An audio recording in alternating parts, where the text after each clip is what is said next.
Eu volto a falar sobre aquele trabalho incansável para resgatar as vítimas da tragédia que atingiu o litoral aqui de São Paulo. Infelizmente, o número de mortos já chega a 27. Quase 400 pessoas estão desabrigadas e 22 continuam desaparecidas.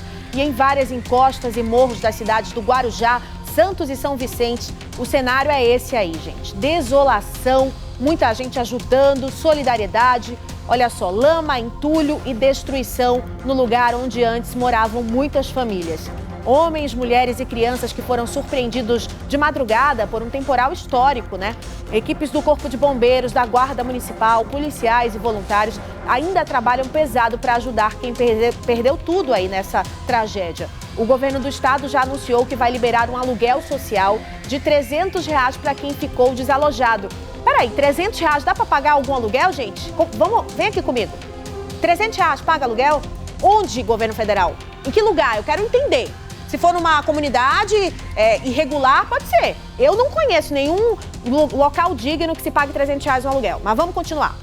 Enquanto isso, muitas pessoas seguem em abrigos ou casas de parentes. As doações também, né, gente? Chegam a todo instante para tentar amenizar também a dor dessa população. Então, se você quiser doar, estão precisando de calçados, de roupas, alimentos, materiais de limpeza e água mineral. Cerca de 20 toneladas aí desse material de ajuda humanitária já chegou à Baixada Santista. Então, a gente tem imagens do Morro da Barreira, da João Guarda, no Guarujá, antes e depois dessa tragédia. A gente já tem a arte, então, olha só a arte que a gente preparou. Aqui do lado esquerdo é como o lugar era antes. Pelo mapa você vê que o morro fica relativamente perto do mar.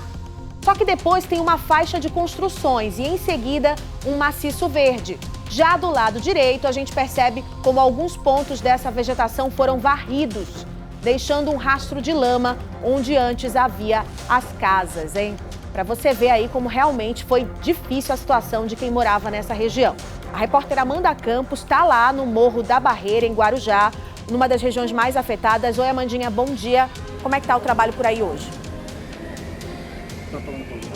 Incessante, Márcia. Bom dia para você e para todo mundo que acompanha a gente aqui no Primeiro Impacto.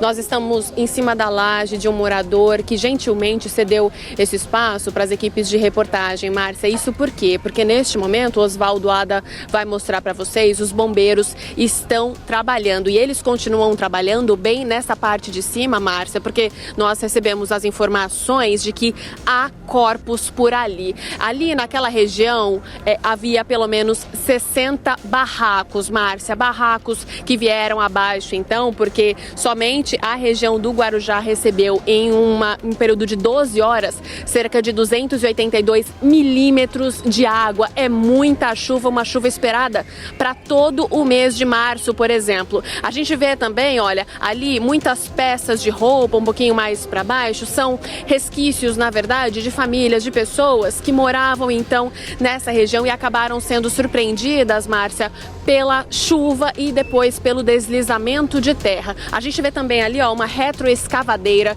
que já está atuando pelo menos nesta parte de baixo e é por isso que a nossa equipe de reportagem não está ali onde nós estivemos ontem conversando com você, atualizando todas essas informações. A gente vê também a Polícia Ambiental e segundo informações da própria Polícia Ambiental, eu conversei com eles antes de entrar ao vivo aqui com você, Márcia, e eles me explicaram o seguinte: como que começa o deslizamento de terra? Bom, por meio do desmatamento. Isso porque são as raízes das árvores que seguram a terra, que acaba desabando, que acaba deslizando conforme o fluxo de água. E como a gente disse, já repetiu várias vezes aqui no Primeiro Impacto, foi muita água, não só aqui no Guarujá, mas também em Santos. Em Santos foram 218 milímetros de água, São Vicente também ficou nessa média, um pouco menos, então por isso, inclusive, aqui não foi decretado o estado de calamidade pública em São Vicente, foi só um estado emergencial. Calamidade pública a gente vê aqui no Guarujá e também em Santos. O trabalho continuou durante toda a madrugada, diferente do que aconteceu então, Márcia, nos dias anteriores. E por que continuou? Porque um homem, a gente vê até as estruturas metálicas ali, um homem de Jundiaí veio gentilmente ceder um gerador. Quando nós chegamos aqui, Márcia, por volta das 5 horas da manhã, havia luzes neste local e pessoas trabalhando. E quando eu falo pessoas, eu não estou falando só do Corpo de Bombeiros, não. Eu estou falando de moradores, de gente que veio inclusive de outras regiões de São Paulo, de outras cidades do litoral, que vieram do interior, como é o caso deste homem que trouxe esses geradores, para que o trabalho dos profissionais aqui não fosse interrompido. E agora a gente está vendo um solzinho aqui na região, ainda bem que não começou a chover, Márcia. Então o trabalho deles continua, porque a terra fica um pouco mais seca.